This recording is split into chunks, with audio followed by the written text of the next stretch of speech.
On va reprendre cette deuxième partie d'après-midi avec la deuxième conférence de la journée, avec un temps un petit peu plus long que les autres présentations. Et donc, c'est le professeur David Cohen, qui est responsable du CRMR Psyrare de la Salpêtrière, pédopsychiatre, que je ne présente plus, et qui va nous parler des actualités thérapeutiques dans les TND et les maladies rares. L'avantage du sujet, c'est qu'il est suffisamment large pour que tu puisses broder à ta guise, comme d'habitude. Donc, on te laisse... la règle du jeu, c'est 30 minutes pour qu'on ait du temps d'échange. Ça te va? Très bien. Merci David, à toi. Merci beaucoup pour l'invitation et pour la remarque sur le brodage. Vous entendez? Oui. Parce que vous avez compris que mon père était tailleur. Hein. Mais vous verrez, vous n'avez pas la chance de voir mon pantalon avec le guéridon là. Alors je vois quand même mes diapos là. Donc oui, actualité thérapeutique dans les TND et les maladies rares, expression psychiatrique. Alors effectivement, c'est un thème extrêmement large. D'abord, il faut quand même reconnaître que dans notre domaine, on est particulièrement mauvais. Il faut rester quand même humble. On est des besogneux. On est un peu comme les rééducateurs, nous, en psychiatrie. Quand il y a des améliorations, c'est des petites améliorations. Et des fois, il faut attendre des mois, des années, voire, pour qu'on ait le sentiment qu'on a été utile à quelque chose. Au-delà de l'écoute, ça, on peut toujours écouter quand même. Et avoir de la compassion. Néanmoins, si on reprend un peu diapositive suivante, ou c'est moi qui ai un truc pour le bouger, peut-être c'est ça d'ailleurs. Ah voilà.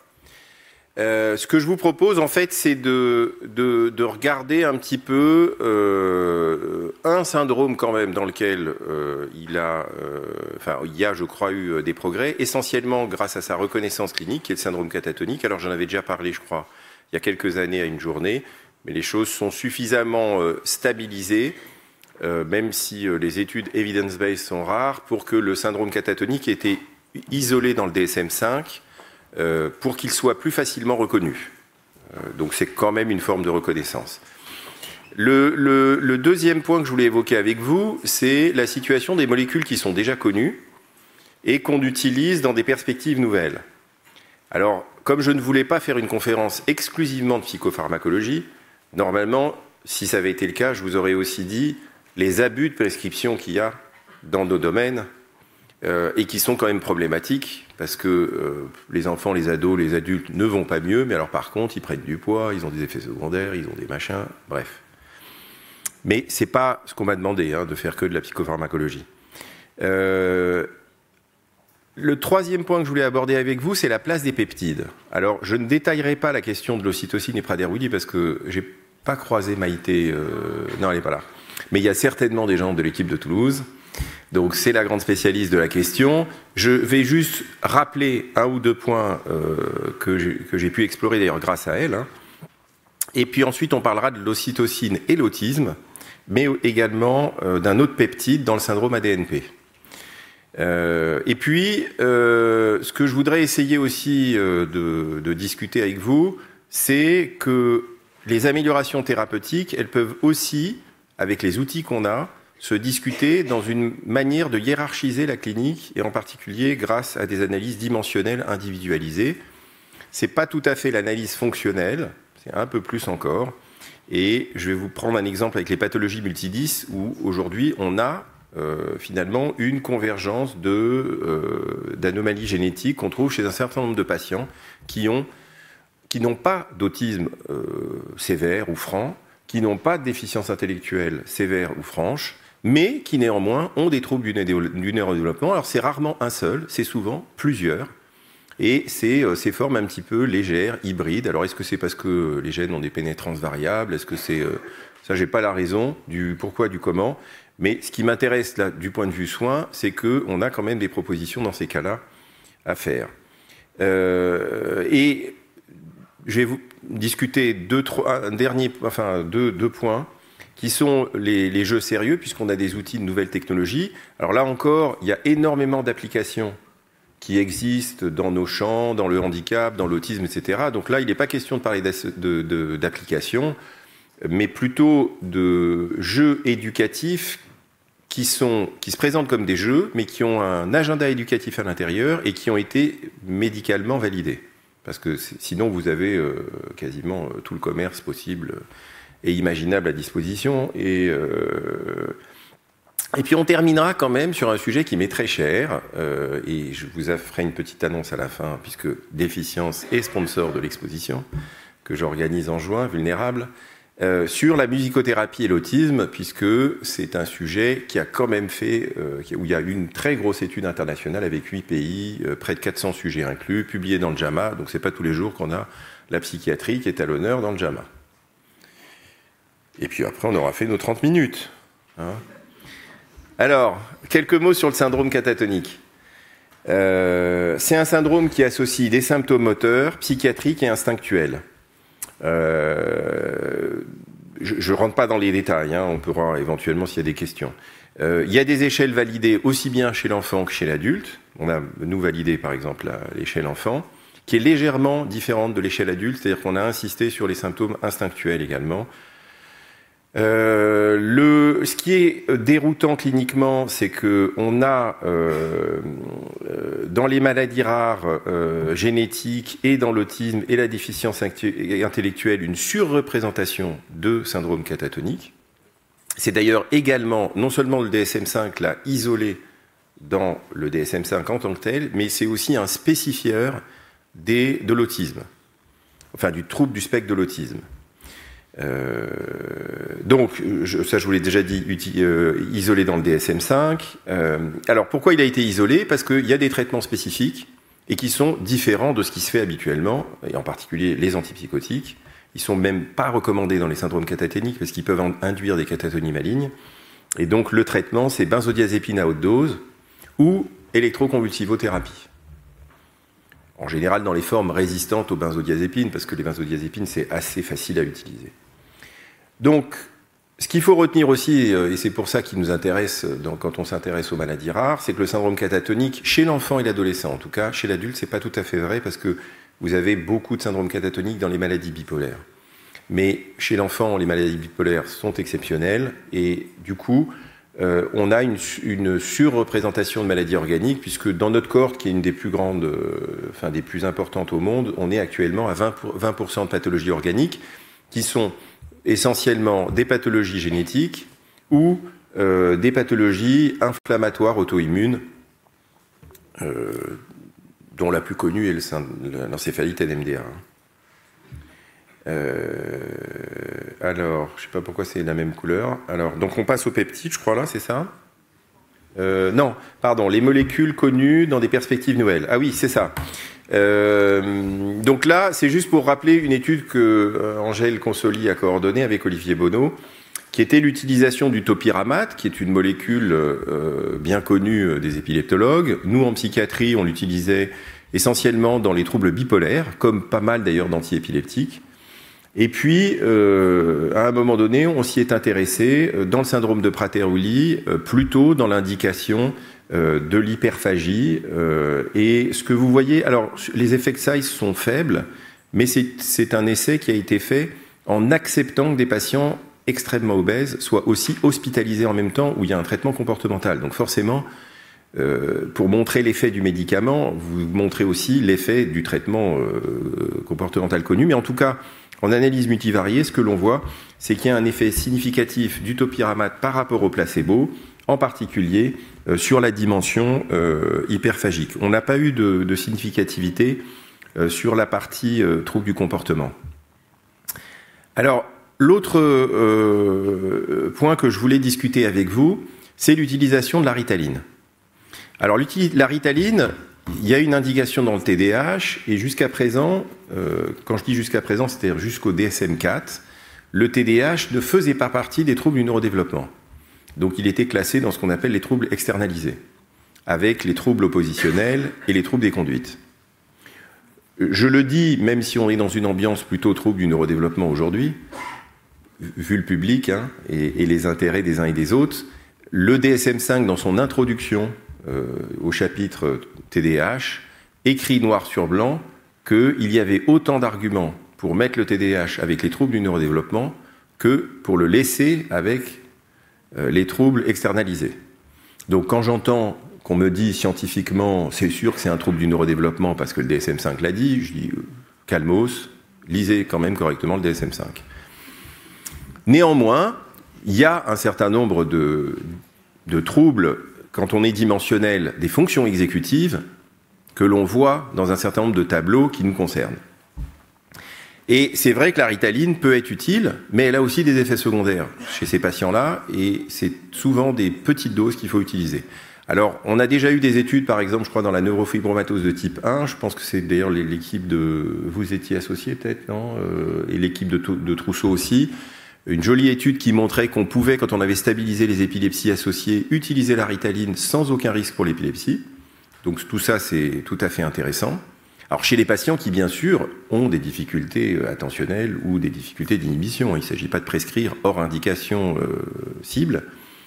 Et ce que l'on a fait dans le Tourette, et c'est pour ça que je le montre, et puis ça introduira la partie dimensionnelle de tout à l'heure, c'est qu'on a pu, puisqu'il y a un centre Gilles de la Tourette qui ne fait pas partie de notre filière, mais qui est dans la filière, aide-moi, Brain Team, voilà. La filière Brain Team, mais on est très proche parce que le Gilles de la Tourette est bien entendu un syndrome qui est associé à d'autres troubles du neurodéveloppement dans un certain nombre de cas.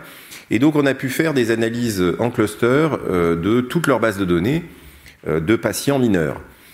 Donc il y avait, je ne sais plus, dans l'étude, peut-être 250 patients. Et ce qui était assez intéressant, alors on a regardé toutes les dimensions, vous voyez, qui sont dans cette, je ne sais pas si vous arrivez à lire, troubles de l'écriture, attention, dyscalculie, TDAH, troubles de la communication, coordination, spectre de l'autisme, déficience intellectuelle.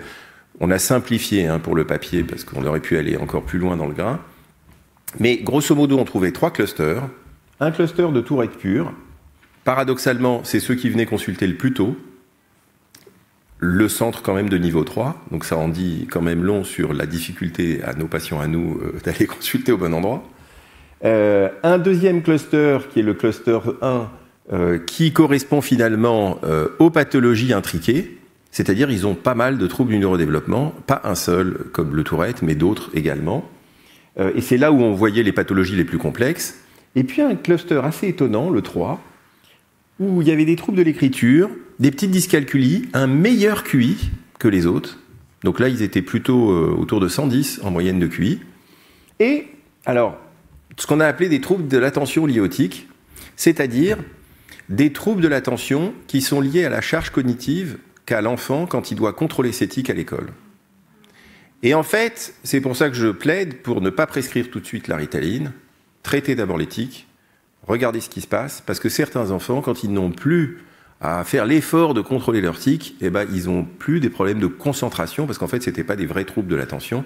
Mais quand on va vite et qu'on fait juste des petits questionnaires à 2 balles, eh ben, on peut arriver à des diagnostics un peu trop rapides. Donc, c'est pour vous dire que l'analyse dimensionnelle, elle est intéressante aussi sur la logique des prescriptions et sinon, on prescrit beaucoup trop de médicaments. Alors, la place des peptides. Là, c'est plus original et probablement que je ne suis pas complètement à jour de tous les essais. Alors, ceci étant, on a quand même fait avec un groupe de travail de l'ECNP, c'est-à-dire le Collège européen de neuropsychopharmacologie, un papier il n'y a pas très très longtemps pour un des Lancet, je ne sais plus lequel, peut-être Lancet in Psychiatry, ou Lancet Psychiatrie, où on a essayé de lister toutes les molécules qui sont à l'étude actuellement dans des pathologies associées à la psychiatrie. Alors c'est un peu catalogue, et c'est pour ça que je n'ai pas voulu vous présenter ça, parce que il y a à boire et à manger. Alors par contre, les peptides, ce qui est intéressant, c'est que ce sont des molécules finalement qui ont 2 types d'objets essentiellement. Le premier, ce qui est le cas de l'ocytocine, ce sont des peptides finalement hormonaux. Alors ils peuvent être hormonaux ou éventuellement stimulés parfois directement au niveau cérébral l'activité de certains neurones ou la régulation de certains neurones. Et la deuxième possibilité, c'est quand les peptides miment l'action de certaines protéines ou de coenzymes. Donc ça, et ce qui est intéressant avec les peptides, c'est que vous pouvez, comme c'est relativement petit et que c'est des protéines, vous pouvez les donner par voie intranasale, et c'est finalement, ça rentre par ce biais-là, parce que sinon c'est dégradé, comme toutes les protéines, par l'absorption alimentaire. Donc dans le Prader-Willi, vous connaissez les travaux de Maïté Taubert et de l'équipe de Toulouse. Donc ça, c'était l'essai de phase 2 qui avait été publié il y a quelques années, où on voyait donc un effet très précoce chez les bébés Prader-Willi sur en particulier l'hypotonie et la difficulté alimentaire très précoce de ces bébés, puisque on les connaît plus comme des hyperphagiques obèses, mais en fait, ils ont une phase très très précoce où ils sont hypotones et ils mangent très mal. Ce qu'on avait aussi vu, puisqu'on était associé à ce travail, ce qu'on avait vu aussi, c'est que ça s'accompagnait d'une amélioration des interactions mère-bébé. Alors ça, c'était particulièrement intéressant pour nous, parce que donc il y avait moins de retrait du bébé, et à droite, c'est une échelle d'interaction, donc il y avait des films vidéo qui avaient été cotés en aveugle, c'était assez bien foutu méthodologiquement parlant. Et c'était intéressant parce que au même moment, il commençait à y avoir des études dans l'autisme, où la question de l'interaction sociale, en tout cas dans les formes précoces d'autisme, se pose d'emblée. Alors dans l'autisme, qu'est-ce que ça a donné, ces études? Donc là, je vous ai sorti les résultats d'une méta-analyse qui est toute récente, parce qu'elle date de 2025. Les essais ont été pas si nombreux que ça, mais quand même, il y en a une douzaine. Et malheureusement, ils ont presque tous été négatifs. Avec des petites différences en termes de dosage, en termes de nombre de prises de l'ocytocine, etc. Mais au bout du compte, le résultat est négatif. À l'exception d'une étude que je vous montre là, et que je trouve intéressante, moi, puisque en fait, c'est une étude que j'ai reviewée pour les deux journaux où elle a été présentée, d'ailleurs. Mais ce que j'ai trouvé intéressant dans cette étude, c'est qu'ils ont utilisé l'ocytocine, pas comme un médicament qu'on file et puis on regarde ce qui se passe, mais comme un médicament pour booster des temps thérapeutiques, en l'occurrence avec les parents qui étaient formés en fait pour accompagner des séances de jeu, on va dire productives, c'était ça l'objectif, avec leur enfant. Et les résultats, donc il y a quand même je me souviens plus combien d'enfants dans cet essai, 41.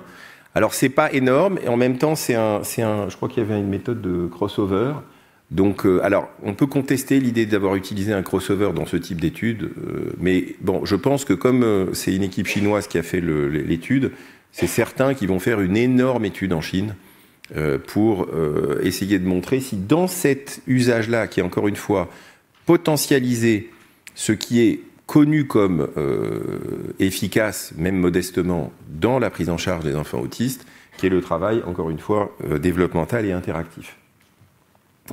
Alors, pour ce qui concerne l'ADNP, le syndrome ADNP, là c'est un petit peu différent.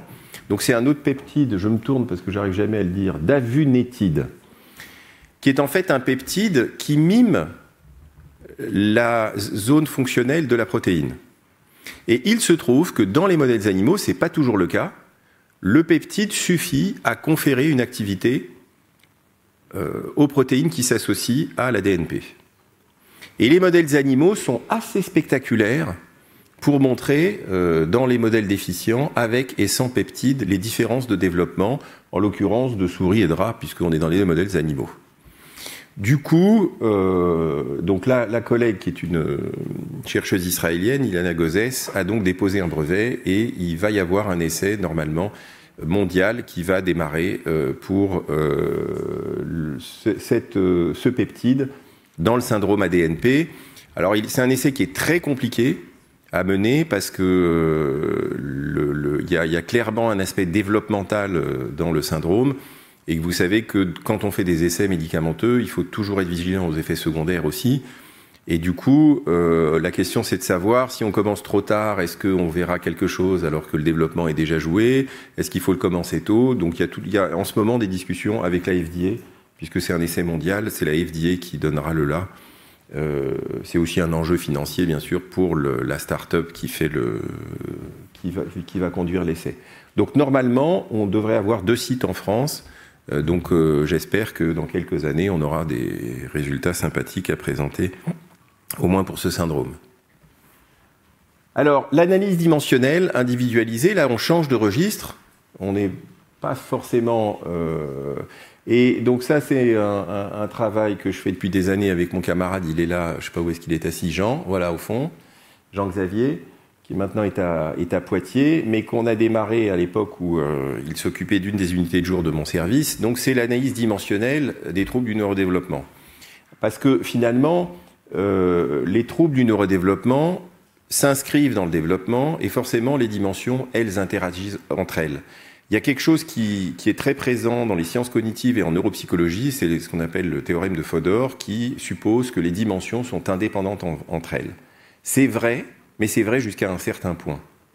Et en fait, dans les pathologies complexes, c'est faux. En fait, le développement d'une dimension, surtout quand il est très précoce, va influencer la manière... Alors c'est évident quand on parle par exemple des aveugles, tout le monde comprend, ah bah oui, les aveugles, ils vont investir plus la sensorialité, l'ouïe, puisqu'ils n'ont pas le sens de la vue. Mais en fait, c'est la même chose pour plein de dimensions dans le développement. Et ça, c'est une première chose. Deuxième chose, on a énormément de symptômes non spécifiques en psychiatrie, et ces symptômes non spécifiques sont souvent des symptômes qui sont avec un rythme développemental. Et ces symptômes non spécifiques, c'est souvent des causes de consultation, et ils ne sont dans aucun de nos syndromes, quand on les liste. Alors, je crois en avoir mis certains. Par exemple, anorexie, hyperphagie, à part pour l'anorexie mentale de l'adolescente, mais ce n'est pas le sujet du jour, je ne connais aucun syndrome où on nous dit anorexie, il faut regarder machin. Trouble du sommeil, qui est un vrai sujet dans les troubles du neurodéveloppement, jamais personne, il n'y a pas sommeil dans les pathologies psychiatriques. Et donc, en fait, quand on regarde... Finalement, et quand je dis sommeil, c'est rythme, parce que en fait, c'est les rythmes de vie, c'est les synchronies, et ça, il y a des synchronies biologiques, il y a des synchronies interactives, tout ça, ça y participe. Et en fait, l'idée des analyses dimensionnelles, c'est d'aller au plus fin. Et si on prend par exemple le langage, le langage, c'est aller au plus fin, comme font les orthophonistes. Par exemple, en ce moment que le spectre de l'autisme est élargi, je passe mon temps à récuser des diagnostics d'autisme adulte, qui sont en fait des troubles de la pragmatique du langage. Mais parce que les gens ne connaissent pas la pragmatique du langage. Enfin, quand je dis les gens, les docteurs, c'est trop subtil au niveau linguistique. Et pourtant, ce sont des vrais troubles, ça donne des difficultés, mais c'est pas de l'autisme. C'est pas de l'autisme. Après tout, peut-être que l'autisme, c'est 20% de la population, et why not, hein. Après tout, Musk est autiste, il paraît. Hein, donc, bon... même chose pour la numération. La numération, c'est 3 grands domaines, hein, le sens du nombre, la géométrie et le raisonnement. Il n'y a pas très longtemps, j'ai fait en consultation sur un diagnostic de dyscalculie qui m'était adressé parce qu'on ne savait pas quoi, etc. J'ai vu une absurdité dans la logique des résultats du bilan, et total, c'était une dysphasie chez un haut potentiel. Donc, donc il avait des difficultés en mathématiques, enfin elle, c'était une fille, des difficultés en mathématiques, en raisonnement essentiellement, mais à cause des difficultés du langage. Et jamais elle n'a été prise en charge pour sa dysphasie. Et on devait la virer de l'école parce qu'elle était en échec de ceci et de cela. Bref, fonction exécutive, même chose. Je rappelle souvent, les fonctions exécutives, c'est l'attention, la mémoire de travail, l'inhibition et la planification, l'adaptabilité. Et quand on parle de double tâche, toujours se souvenir que c'est l'attention avec de l'inhibition en même temps. Hein, l'attention sélective, ça n'est pas que de l'attention, c'est de l'attention et de l'inhibition. Bref, c'est ça l'analyse dimensionnelle. Et juste pour vous donner quelques exemples, voilà, si on était dans les catégories DSM-5, ça ferait cette liste-là à gauche. Et puis, les dimensions diagnostiques, c'est ce qui est à droite. Ça, c'est ce qu'on avait été utilisé, c'est la diapo qui est dans le papier Tourette. Mais on peut faire plus encore, hein, c'est pas... on a fait avec ce qu'on avait. Je vous donne quelques exemples. Hakim, un gamin qui était dans nos hôpitaux de jour, des troubles du comportement majeurs, il a même été hospitalisé plusieurs fois, etc. Il a pu finalement retourner à l'école parce qu'on a réussi dans sa multitude de diagnostics à identifier un trouble de la reconnaissance des lettres qui était absolument majeur, qui était noyé dans les problèmes de comportement de la famille, de lui-même, de ses difficultés scolaires multiples, etc. Mais c'est ça qui a permis de le poser 3 secondes, de lui faire reprendre confiance en lui, parce que c'était un gamin intelligent par ailleurs, et donc de reprendre finalement une scolarité, fut-elle adaptée. Raphaël, alors lui, c'est grâce à l'utilisation d'un robot. C'était un peu le même profil que Hakim, mais avec une dysgraphie majeure au point que, alors qu'il était mignon, intelligent et qui présentait très bien, c'était un élève qui refusait d'avoir un crayon en main. Alors à l'école, ça passe pas. Mais vraiment, ça passe pas. Donc c'était d'ailleurs l'Éducation nationale qui nous l'avait envoyé, hein, parce que comme j'ai un groupe scolaire dans mon service, on a de liens très très rapprochés avec donc des difficultés en tout genre, mais au bout du compte, il a pu reprendre un crayon avec un robot en essayant d'apprendre à écrire au robot. On a utilisé un effet protégé. Alors, quelques maladies génétiques quand même, ça arrive. Donc, à droite, vous avez une situation, c'est une vieille histoire, ça. C'est une adolescente qui nous était envoyée pour syndrome d'Asperger. Elle n'allait plus à l'école, etc., etc. On lui avait trouvé une duplication 15. Et qui est associé à l'autisme. Donc il y avait le collègue qui la voyait en ambulatoire pensait que c'était peut-être un syndrome d'Asperger parce qu'elle était quand même, elle parlait, etc. Et en fait, même si elle avait bien, et je me souviens plus dans quel sens ça fonctionne, mais il y a des généticiens dans la salle, ils m'aideront. Il y a une forme avec l'empreinte maternelle et une autre avec l'empreinte paternelle, et c'est pas tout à fait la même sévérité. Donc elle avait la forme qui devait donner les formes les plus sévères, en tout cas. Et puis finalement, c'était pas du tout ça, c'était un trouble neurovisuel, isolé, mais qui était dans tous les champs. Donc on lui a fait passer des tests en n'en plus finir, pour bien caractériser les choses, et donc publier les observations, et finalement, quand on lui a expliqué ce qu'elle avait, qu'on a arrêté les antipsychotiques qu'on lui avait mis, parce que bien sûr elle avait des antipsychotiques, elle a pu finalement faire une formation, et les parents, très finaux, on leur a demandé quand même le prélèvement des parents pour pouvoir publier l'observation, parce que sinon on nous dit ah bah oui, mais on ne sait pas où est l'empreinte et on ne peut pas publier. Donc là, les parents ont accepté de donner leur ADN, mais ils nous ont dit mais ne nous donnez pas le résultat, parce qu'on veut qu'aucun de nous deux se sente culpabilisé. Même si on nous dit qu'ils y sont pour rien, parce qu'ils avaient compris que c'était une duplication des novo. Hein. Comme quoi la culpabilité, c'est pas forcément associé au résultat. Hein. Attendez, non, j'oublie là, parce qu'à côté c'était quoi ? Ah oui, ça c'est un patient beaucoup plus récent, une mutation ARIB D1B. Alors on ne sait pas si c'est nous qui l'avons aidé, parce que c'est probablement le cas qui a la meilleure évolution de la cohorte de Necker. En tout cas, c'est ce que m'a dit Arnold Munich.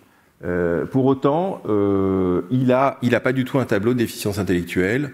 Il a récupéré une myélinisation cérébrale, mais c'est une prise en charge précocissime, parce qu'en fait, on l'a pris en charge avant les diagnostics moléculaires. Alors, les jeux sérieux. Donc, encore une fois, je me limite, parce que c'est ce que je connais mieux aussi, aux jeux sérieux qui sont dans le champ des efforts pour avoir des reconnaissances. Donc, vous savez que maintenant, vous avez à la FDA et à la HAS, il n'y a pas qu'une agence du médicament, il y a maintenant une agence pour les dispositifs et les outils nouvelles technologies en santé. Donc il y a un certain nombre d'outils qui actuellement se développent et cherchent à avoir des AMM. Alors là, je vous ai mis, c'est une diapo qui est un peu ancienne, elle a 2 ans je crois. Je dis un peu ancienne par rapport à l'actualité où il y a énormément de choses qui sont testées, développées par des startups, etc. Je vous ai mis ce qui existe en psychiatrie et qui est reconnu comme utile par la FDA. Vous avez beaucoup de choses en fait qui sont des applications, genre des questionnaires qui vous comptent la dépression ou le nombre de cigarettes que vous consommez. Ça marche très fort. Et c'est vrai que ça aide les gens à se resituer, à être, mobilisés d'un point de vue motivationnel pour... Mais dans les troubles du neurodéveloppement, il y a un seul jeu qui est Endeavor, qui vient d'avoir l'AMM dans le TDAH. Alors, je ne sais plus si je vous ai mis les diapos, si je vous les ai mis là. L'histoire de ce jeu, elle est intéressante, parce que vous voyez, il y a eu un papier dans Nature en 2011, mais c'était pour les personnes âgées. En fait, la start-up, à l'époque, elle avait fait un énorme essai pour montrer que c'est... Et donc ça avait été publié dans Nature, parce que c'était le premier jeu sérieux de l'histoire scientifique. Et en l'occurrence, c'était pour prévenir le déclin cognitif chez les personnes âgées. Et ça avait fonctionné, en tout cas, l'étude avait été publiée, etc. Et alors, ne me demandez pas pourquoi, parce que je ne suis pas dans les petits papiers de la start-up et du développement, mais de la personne âgée, on est passé au TDAH 10 ans plus tard. Et 10 ans plus tard, vous avez un papier dans Lancet Digital Health, un autre dans Digital Medicine, pour montrer, alors c'est vrai que le critère principal n'était pas sorti, mais il y avait plusieurs critères secondaires, une amélioration de l'attention, et c'est un jeu, je crois que je le montre ici, qui consiste à conduire une bagnole, donc les enfants ils aiment ça, et vous avez, pendant la conduite, vous avez des distracteurs, et en fait vous êtes, et puis ça s'adapte en fonction des difficultés et des possibilités de l'enfant, et donc ça favorise, encore une fois, les capacités inhibitrices. Alors, un jeu que nous, on a développé avec une start-up suisse qui s'appelle Dynamilis. Alors lui, là pour le coup, les Suisses n'ont pas voulu s'embêter avec la médecine. Et donc, il est développé en sciences de l'éducation, parce que finalement, en sciences de l'éducation, tous les enfants écrivent à l'école. Alors, on a quand même une étude qui vient d'être publiée, là je ne l'ai pas mise, où on a testé 2500 enfants dans la circonscription de Dijon, avec les collègues de sciences de l'éducation de Dijon, et qui montre que Dynamilis est intéressant pour l'apprentissage de la lecture. L'intelligence ici, c'est que par contre, il y a une intelligence artificielle qui fait qu'on joue au jeu en utilisant un stylet et une tablette, et du coup l'enfant travaille la pression, l'angle d'attaque, la fluidité du mouvement. Donc en fait, il fait des choses qui sont importantes pour l'écriture sans écrire, puisque c'est un jeu. Et on avait fait un papier avec les Suisses dans Digital Medicine où on avait montré qu'on avait plus de 95% de reconnaissance automatique de la dysgraphie sur 250 enfants quand même qui avaient été testés. Voilà. Ah ben je vais vous montrer comment il fonctionne sur cette diapo. Voilà. Et puis pour terminer, ça, c'est quelque chose qu'on vient de finir sur le plan du premier essai randomisé. Donc là, c'est un jeu qui travaille sur la musique et essentiellement le rythme, donc la hauteur de son et le rythme. Donc ça s'appelle Popis Clinical. Et donc là, on a testé 150 dyslexiques contre un jeu placebo. Et vous voyez quand même l'effort qui a été fait sur le jeu placebo parce qu'il est quasiment identique visuellement au jeu, mais bon là c'est une start-up qui est incroyable au niveau de la production des jeux, et ça a été possible parce que pendant le Covid, la fédération des 10, qui était demandeuse d'objets pour occuper les enfants et faire des choses, etc., on a fait une étude design qui nous a permis d'aller extrêmement vite puisqu'on a eu plus de 2000 familles qui ont téléchargé le jeu, et certaines, on avait une centaine d'enfants qui l'avaient utilisé 40 séances de suite, ce qui était énorme pour une étude de design. Donc ça nous a permis de beaucoup avancer. Et la deuxième forme donc on a fait un essai randomisé où, je crois que c'est montré là d'ailleurs, voilà. On a une supériorité sur 3 variables secondaires. Là, je vous montre les 2 variables les plus écologiques qui sont la lecture de mots en 2 minutes. Mais le critère principal était phonologique, lui n'est pas sorti. Mais néanmoins, la HAS a accepté le fait que, puisqu'on est en train de discuter une possible AMM, a accepté qu'on fasse une étude de non-infériorité, orthophonie, une fois par semaine, qui est le gold standard de l'HAS, versus orthophonie tous les 15 jours, plus le jeu. Et on espère que ça sera aussi bien. Voilà. Alors, pour finir, un petit peu d'art. Alors, la musique dans tout ça. Alors, la musique en santé, vous savez, c'est une vieille histoire. Et c'est très culturel. En Angleterre, Yehuda Menuhin, qui a, je ne sais pas si vous le savez, mais il y a une association qui s'appelle Live Music Now, qui est une association qui est une cause nationale en Angleterre. C'est le roi qui est président d'honneur de l'association, d'ailleurs, le roi Charles. Et Yehuda Menuhin avait réussi à faire voter une loi au Parlement, à la fin de sa vie, au Parlement anglais, pour que les médecins puissent prescrire d'aller au concert. C'est vrai, hein ? C'est pour vous dire la croyance collective au bienfait de la musique. Alors la musique, c'est l'écoute musicale, la détente, ça c'est connu de tous, et on l'utilise soi-même certaines fois, etc. Mais c'est aussi parfois la musique comme outil, comme dans Poppins, où là, les jeux sont construits avec des IA sur le rythme, et les enfants choisissent des musiques qui sont indiquées par les problèmes rythmiques qui sont reconnus chez les enfants. C'est comme ça qu'on a construit le jeu. Et puis la musique, c'est aussi utilisé comme un média dans les interactions, et c'est ça qui a été fait dans cette étude-là. Donc cette étude, elle utilise le fait qu'un certain nombre d'enfants autistes qui ont des difficultés d'interaction ont néanmoins une appétence pour la musique.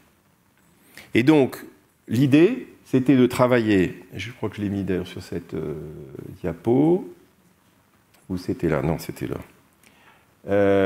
C'était de travailler sur la motivation sociale et l'interaction à partir de médias musicaux. Donc, il n'y avait que des musicothérapeutes, qui étaient aussi musiciens, bien sûr, plein d'instruments à disposition dans les salles de psychothérapie, et les enfants utilisaient, et le but des psychothérapeutes, c'était de travailler rythme, synchronie, tour de parole, c'est-à-dire des prérequis du langage et de la communication chez des enfants qui ont des difficultés d'interaction. Et alors, le résultat des courses a été quand même tout à fait intéressant. Je ne vous ai pas montré, la variable principale n'est pas sortie. Donc, on a dit l'étude est négative, puisque c'est comme ça. Mais néanmoins, ce qui avait d'extrêmement intéressant, c'est qu'en fait, il y avait plusieurs critères secondaires qui sont sortis. Et moi, le résultat le plus intéressant que je n'ai pas réussi à retrouver pour vous le montrer, parce qu'il n'a pas été publié. Il se trouve que j'étais un peu conseil sur l'écriture de ce papier, parce que la France n'avait pas recruté de patients, mais c'était une fondation norvégienne qui finançait cette étude, mais l'Italie, dont je suis très proche, avait un centre à Pise, et en fait, c'était les Italiens qui m'avaient demandé de regarder le papier. Et en fait, quand le JAMA a demandé des révisions, dans les analyses secondaires, il y avait une analyse que vous retrouvez ici, c'est-à-dire que, ça a été publié, il y a plus de répondeurs chez les patients sans langage et avec déficience intellectuelle. Et en fait, le critère principal, quand on regardait, parce qu'il y avait 400 enfants quand même qui ont été recrutés dans cette étude, et il y en avait à peu près 270 qui avaient une déficience intellectuelle. Et bien, quand vous regardiez les 270 avec déficience intellectuelle, et ben, la variable principale, elle sortait significative. Et c'est vrai que le reviewer statistique du JAMA avait dit non, mais c'est des analyses secondaires, on s'en fout.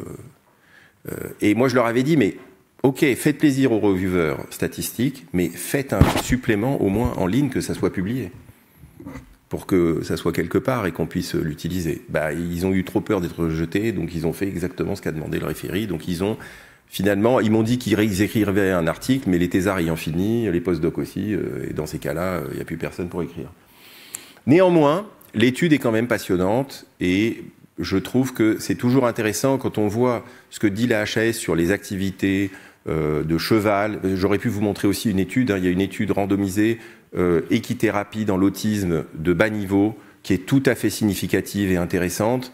Mais bon, on est dans un monde où on ne peut plus faire sérieux, même quand on parle la musicothérapie n'est pas recommandée par la HAS, et il y a d'autres études que celle-là, je peux vous promettre que c'est... voilà.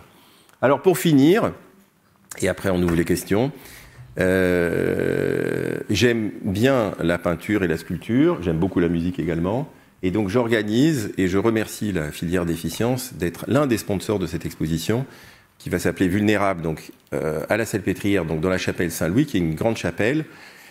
Et dans les questions des vulnérabilités, il y aura au moins 5 artistes, dont pour 3 d'entre eux, je suis certain d'un diagnostic d'autisme et de déficience intellectuelle, qui sont des artistes tout à fait reconnus internationalement, puisqu'il y en a un qui a été présenté au MoMA, un autre à Beaubourg, et un qui est dans presque toutes les collections du monde, qui est un autiste japonais boulanger, Shinichi Sawada, que vous pourrez découvrir si vous venez à l'exposition, et qui est...